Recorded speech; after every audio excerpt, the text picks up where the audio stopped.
Kisah daging sapi yang dipukulkan kepada mayat, tiba-tiba mayat itu pun menjadi hidup atas izin Allah Subhanahu wa taala. Kisah ini Allah Subhanahu wa taala ceritakan dalam surah Al-Baqarah dalam riwayat Ibnu Abi Hatim dari Ubaidah As-Salmani. Ia berkata, dahulu kala ada seorang laki-laki dari Bani Israel yang mandul, yang tidak memiliki anak. Sementara dia memiliki harta yang sangat banyak, harta yang berlimpah, kaya raya luar biasa. Nah, dia tidak memiliki keturunan, saudara-saudaranya pun telah wafat, dan yang dia miliki hanya satu ponakan yang menjadi ahli warisnya dia, satu-satunya ahli warisnya dia. Sang keponakan ini pun tidak sabar untuk segera memiliki harta yang berlimpah milik pamannya itu. Kemudian syaitan pun menggodanya dan dia pun membunuh pamannya demi untuk mendapatkan harta warisan itu. Setelah dia laksanakan pembunuhan itu, dia pun membawa jasad pamannya dan meletakkan jasadnya di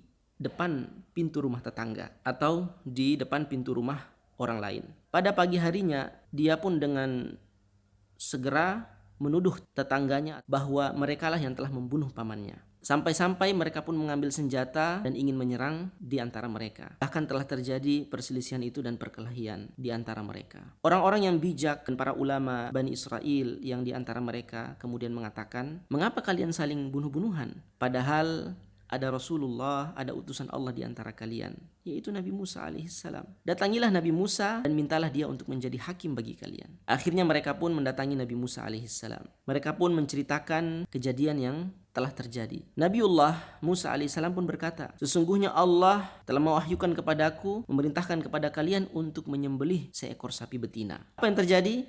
Mereka pun saling protes kepada Nabi Musa alaihissalam. Padahal perintah ini turun dan sapi mana saja boleh mereka jadikan sebagai kurban atau mereka sembelih. Namun di sini mereka terus bertanya dan justru memberat-beratkan diri mereka. Sehingga Allah pun memberatkan mereka. Mereka pun terus mencari sapi yang kemudian diperintahkan oleh Allah dan mereka mendapati sapi itu hanya satu-satunya dan dimiliki oleh seseorang yang tidak memiliki harta lain kecuali sapi itu saja. Jadi mereka dapati sapi ini dimiliki oleh orang yang sangat miskin yang kemudian pencaharian hidupnya hanya dari satu ekor sapi itu, tidak memiliki sumber penghidupan dari yang lain. Si pemilik sapi ini pun berkata, demi Allah, aku tidak mau dibayar kurang dari berat kulit sapi yang akan kalian beli ini.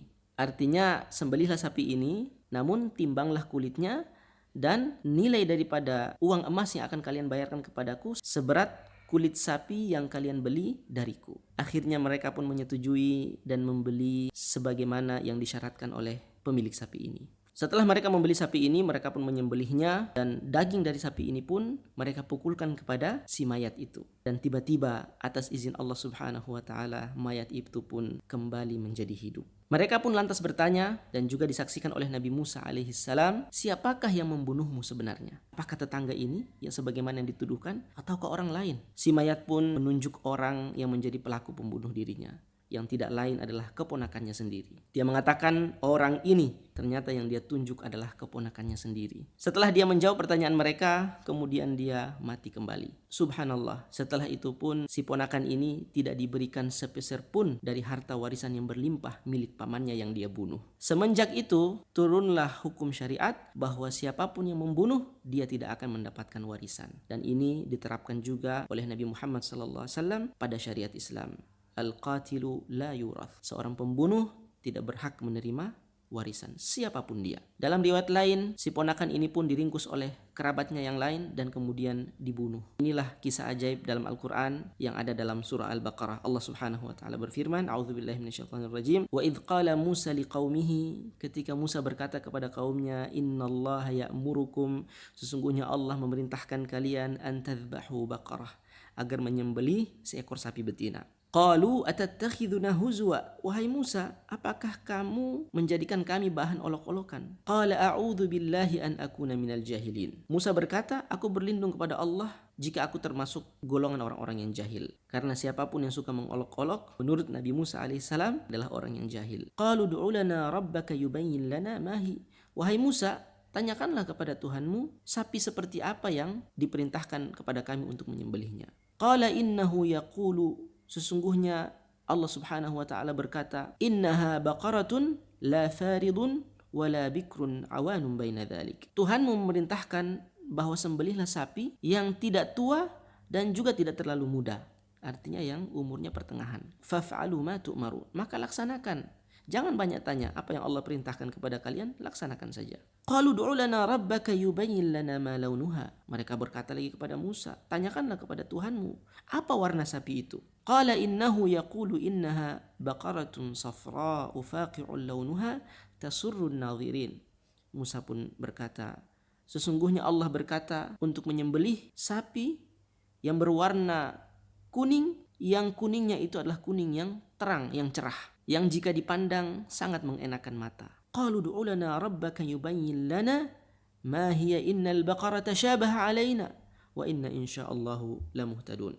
Wahai Musa, tanyakanlah kepada Tuhanmu bahwa sesungguhnya sapi-sapi ini mirip-mirip. Yang mana yang sebenarnya yang kemudian dimaksudkan oleh Tuhanmu, dan kami atas kehendak Allah mudah-mudahan termasuk orang yang diberi petunjuk. Qala innahu yaqulu innaha baqaratun la dhalulun tuthirul arda wa la tasqil hartha musallamatun la syiyata fiha. Musa berkata, sesungguhnya Allah memerintahkan kalian bahwa sapi betina yang kalian sembelih adalah sapi yang belum pernah dipakai untuk membajak dan tidak pula untuk mengairi tanaman. Tidak ada cacat dan tidak boleh ada belangnya. Qalul ana ji'ta bil haqq. Mereka berkata, wahai Musa, sekaranglah engkau dapat menjelaskan dengan kebenaran. Fadzabahuha wa ma kadu yaf'alun. Kemudian mereka mencari sapi yang seperti ini dengan susah payah dan hampir-hampir mereka tidak dapat menyembelihnya.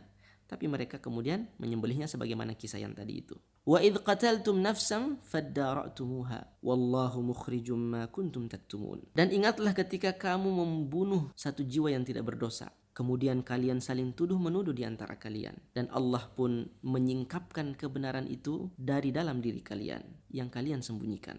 Faqulna adribuhu biba'dihha. Dan kami perintahkan pukullah mayat itu dengan sebagian dari daging sapi itu. Kadzalika yuhyillahul mauta. Begitulah Allah Subhanahu wa taala menghidupkan orang yang sudah mati. Wa yuriikum ayatihi, dan memperlihatkan kepada kalian tanda-tanda kebesarannya. La'allakum ta'qilun, agar kalian berfikir, agar kalian berakal, agar kalian mengerti. Thumma qasat qulubukum, kemudian hati kalian pun menjadi keras. Min ba'di dzalika fahiya kal hijarah, seperti kerasnya batu. Au asyaddu qaswah, atau bahkan lebih keras lagi daripada batu. Wa inna minal hijarati lama yatafajjaru minhul anhar, dan sesungguhnya dari batu-batu itu ada yang mengalir darinya mata air yang deras, dan mata air ini pun menjadi sungai-sungai yang mengalir. Wa inna minha lama yashaqqaqu fayakhruju minhul ma, dan di antara batu itu ada juga yang terbelah, kemudian keluarlah air dari belahan batu itu. Wa inna minha lama yahbitu min khasyatillah, dan di antara batu-batu itu ada juga yang runtuh dan jatuh karena takut kepada Allah Subhanahu wa taala. Wa mallahu bighafilin amma ta'malun, dan Allah Subhanahu wa taala tidak pernah lalai atas apa yang kalian perbuat. Semoga bermanfaat. Alhamdulillahirabbil alamin. Assalamualaikum warahmatullahi wabarakatuh.